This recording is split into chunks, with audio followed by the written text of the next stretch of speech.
জুলাই গণ অভ্যুত্থান দিবস উপলক্ষে জাতীয় সংসদ ভবনে আয়োজিত আলোচনা সভা ও পুরস্কার বিতরণী অনুষ্ঠানে ভারপ্রাপ্ত রাষ্ট্রপতি হাফিজউদ্দিন আহমেদ বীর বিক্রম বলেছেন, জুলাই অভ্যুত্থানে শহীদ ও আহতদের স্বপ্ন বাস্তবায়নই বর্তমান জাতীয় সংসদের প্রধান দায়িত্ব। তিনি আরও বলেন, দীর্ঘ ১৬ বছরের সংগ্রামের পর গণ অভ্যুত্থানের মাধ্যমে অর্জিত এই বিজয়ে যারা জীবন দিয়েছেন ও আহত হয়েছেন তাদের প্রতি সুবিচার করতে হবে। নতুন বাংলাদেশ গঠনে ফ্যাসিবাদ ও উগ্রবাদের বিরুদ্ধে সব গণতান্ত্রিক শক্তিকে ঐক্যবদ্ধ থাকার আহ্বানও জানান তিনি।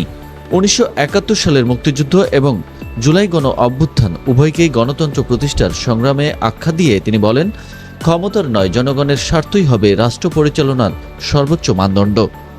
ভারপ্রাপ্ত স্পিকার ব্যারিস্টার কায়সার কামালের সভাপতিত্বে অনুষ্ঠানে বিশেষ অতিথি ছিলেন বিরোধী দলীয় নেতা doctor Shafiqur Rahman, chief whip Mohammad Nurul Islam Moni, বিরোধী দলের চিফ হুইপ নাহিদ ইসলাম এবং স্বরাষ্ট্রমন্ত্রী সালাউদ্দিন আহমেদ।